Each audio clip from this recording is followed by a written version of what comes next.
السلام علیکم ورحمۃ اللہ۔ آج میں آپ کے سامنے ایک بہت خوبصورت واقعہ پیش کروں گی کہ ذلیل انسان کون ہے اور شریف انسان کون۔ عباسی خاندان کا 7واں خلیفہ مامون رشید 198 ہجری میں تخت حکومت پر بیٹھا تو اس کو اپنی حکومت کے پہلے چند سالوں میں کئی بغاوتوں کا سامنا کرنا پڑا۔ مامون نے تمام باغیوں کا بڑی بہادری سے مقابلہ کیا اور ایک ایک کر کے سب بغاوت کرنے والوں پر قابو پا لیا۔ باغیوں میں ان کا چچا ابراہیم بن مہدی بھی تھا۔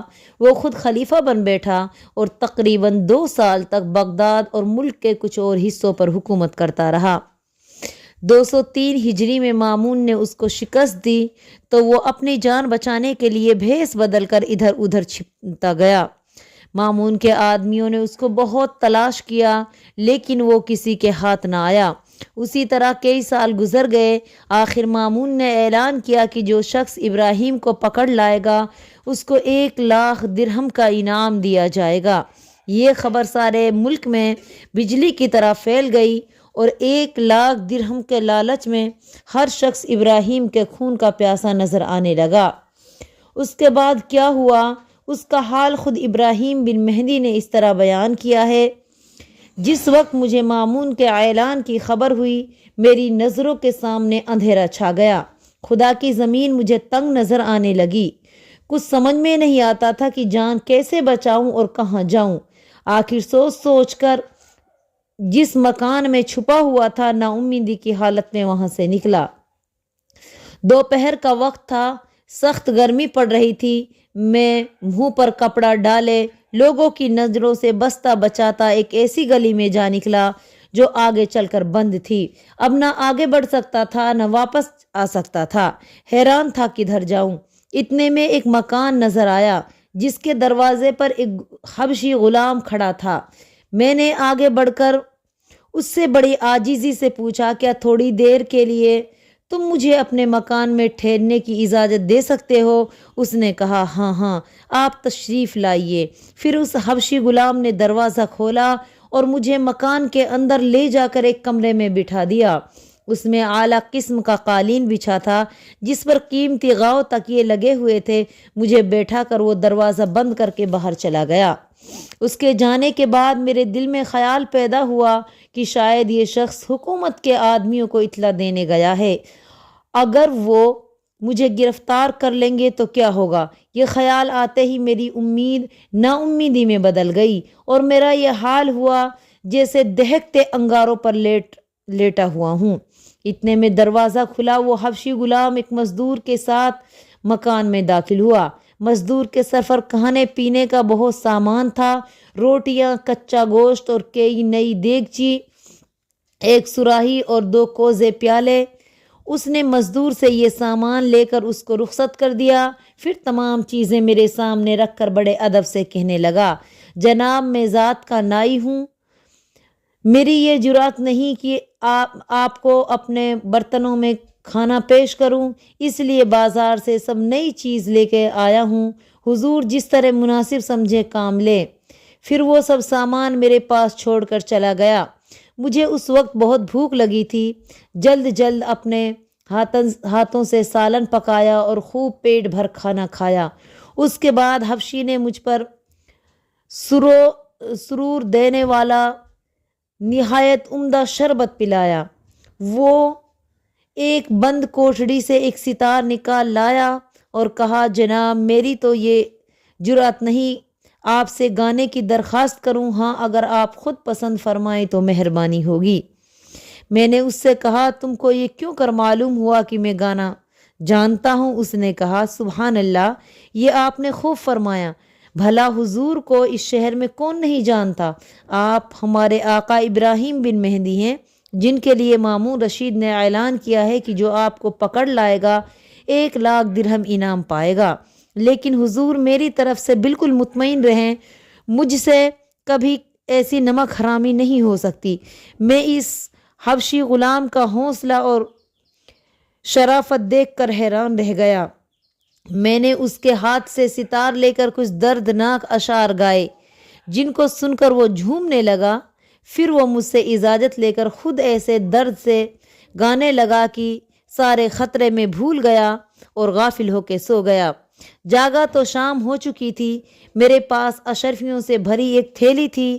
میں نے اس شریف حبشی کے سامنے رکھ دی اور اس سے کہا، تمہاری مہربانی ہوگی اگر یہ معمولی رقم قبول کر لو اور اپنے خرچ میں لاؤ۔ شرمندہ ہوں کہ اس وقت تمہاری کوئی اور خدمت نہیں کر سکتا۔ تمہارا احسان اور شریفانہ برتاؤ ہمیشہ یاد رہے گا۔ میں جس مصیبت میں مبتلا ہوں، اگر خدا نے مجھے اس سے نکالا تو بہت کچھ سلا دوں گا۔ میری بات سن کر حبشی غلام کو بہت دکھ ہوا۔ اس نے تھیلی کو ہاتھ تک نہ لگایا اور دکھ بھری آواز میں کہا، حضور افسوس کہ غریب آدمی ہوں، آپ جیسے عزت والے سردار کی نظر میں بہت گھٹیا مخلوق ہوں۔ جناب آپ کے یہاں تشریف لانے سے مجھے جو عزت ملی ہے، کیا وہ اشرفیوں کے بدلے بیچ دوں؟ خدا کی قسم اگر آپ یہ تھیلی واپس نہ لیں گے تو میں اپنے ہاتھوں سے اپنی زندگی ختم کر لوں گا۔ میں نے مجبوراً تھیلی واپس لے لی اور اس سے کہا کہ اب مجھے یہاں سے جانے کی اجازت دو، لیکن اس نے بڑی عاجزی سے کہا، میرے آقا کچھ دن اور ٹھہریے تاکہ خلیفہ کے اعلان کو لوگ بھول جائیں۔ میں دل و جان سے کوشش کروں گا کہ آپ یہاں آرام اور امن میں رہیں۔ میں کچھ دن اور اس مکان میں ٹھہرا۔ اس عرصے میں حبشی حجام نے میری حد سے زیادہ خدمت کی۔ پھر اس نے اس خیال سے کہ شریف آدمی کو میری وجہ سے بہت زیادہ خرچ کرنا پڑ رہا ہے، ایک دن بھیس بدل کر چپکے سے اس کے گھر سے نکل کھڑا ہوا۔ 8 دن تک ادھر ادھر بھٹکتا رہا۔ ایک دن دریائے دجلہ کے پل کو عبور کرنا چاہتا تھا کہ گھوڑے پر سوار ایک فوجی افسر نے مجھے دیکھ لیا۔ یہ افسر میری ملازمت میں رہ چکا تھا اور مجھے اچھی طرح پہچانتا تھا۔ دیکھتے ہی چلایا، یہ رہا مامون رشید کا اشتہار، مجرم دیکھ نہ جانے نہ پائے۔ پھر وہ گھوڑے سے اتر کر مجھ سے لپٹ گیا۔ میں نے اس کو اس دور سے دھکا دیا کہ وہ ایک گڑھے میں جا گرا اور زخمی ہو گیا۔ شور سن کر بہت سے لوگ جمع ہوئے اور ایک دوسرے سے پوچھنے لگے کیا ہوا۔ پھر وہ اس فوجی افسر کو گڑھے سے نکالنے لگے۔ میں ان کی نظروں سے بچ کر پل عبور کر کے ایک راستے پر ہو لیا۔ ایک جگہ دیکھا کہ ایک مکان کا دروازہ کھلا ہے اور ایک عورت دروازے میں کھڑی ہے۔ میں نے عاجزی کے ساتھ اس سے کہا کہ اے میری معزز بہن، میری جان اس وقت بہت خطرے میں ہے، مجھ پر رحم کیجیے اور مجھے پناہ دیجیے۔ اس نیک دل خاتون نے کہا، آپ بڑی خوشی سے ہمارے مکان میں ٹھہر سکتے ہیں۔ میں اندر داخل ہوا۔ آگے آگے وہ خاتون تھی۔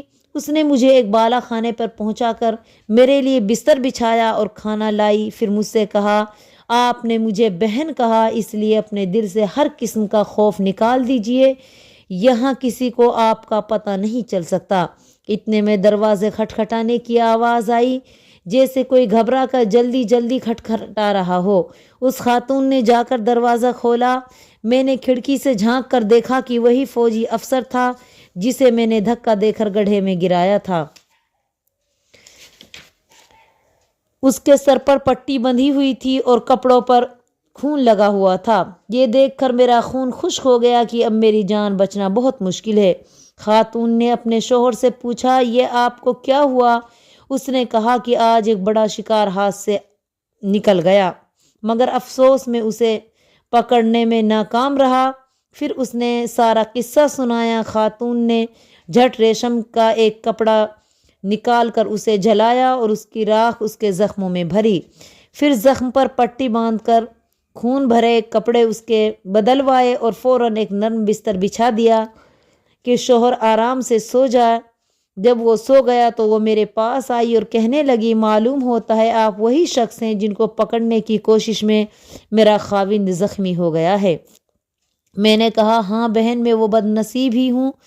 اس نے کہا، آپ ڈریے نہیں، جب تک میرا شوہر زخمی حالت میں پڑا ہے آپ میری حفاظت میں ہیں، کیونکہ میں آپ کو پناہ دے چکی ہوں، آپ میرے مہمان ہیں۔ اس کے بعد میں 3 دن تک اس شریف خاتون کا مہمان رہا۔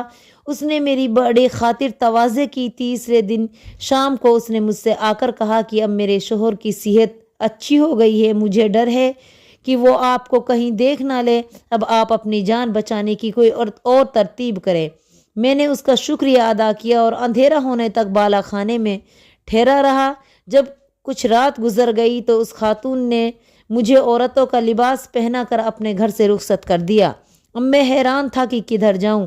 سوچتے سوچتے مجھے اپنی ایک خادمہ کا خیال آیا جس کے ساتھ میں نے اپنی حکومت کے زمانے میں بہت کچھ احسان اور اچھا سلوک کیا تھا، اور وہ بھی مجھے اپنی وفاداری کا یقین دلاتے نہیں تھکتی تھی۔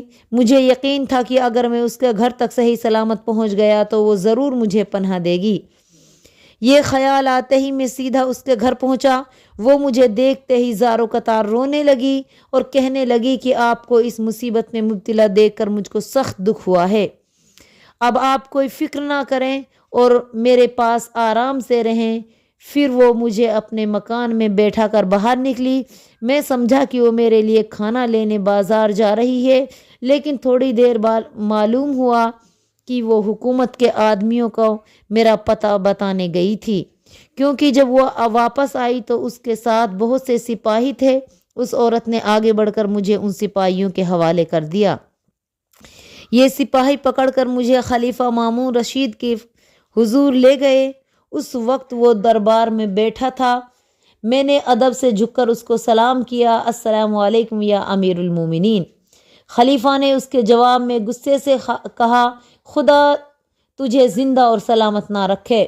میں نے کہا، امیر المومنین بدلہ لینے میں جلدی نہ فرمائیں، اس میں کوئی شک نہیں کہ میں سخت سے سخت سزا کا لائق ہوں۔ آپ کو سزا دینے کا پورا اختیار ہے، لیکن معاف کر دینا پرہیزگاری کی بات ہے، جو اللہ کو بہت پسند ہے۔ اگر آپ سزا دیں تو آپ اس کا حق رکھتے ہیں، اگر بخش دیں تو آپ کا احسان ہے۔ پھر میں نے 3 شعر پڑھے درد کے ساتھ، جس کا مطلب یہ تھا، میں نے آپ کا بہت بڑا قصور کیا ہے، لیکن آپ کی ذات میرے قصور سے بہت بلند ہے۔ یا اپنا حق لیں یا رحم اور مہربانی سے کام لے کر بخش دے۔ اگرچہ میں اپنی حرکتوں سے شریف ثابت نہ ہوا، مگر آپ کو اپنی شرافت اور بزرگی کا ثبوت دینا ہے۔ اب مامون نے سر اٹھا کر میری طرف دیکھا تو میں نے اس کی آنکھوں میں رحم کی جھلک پائی۔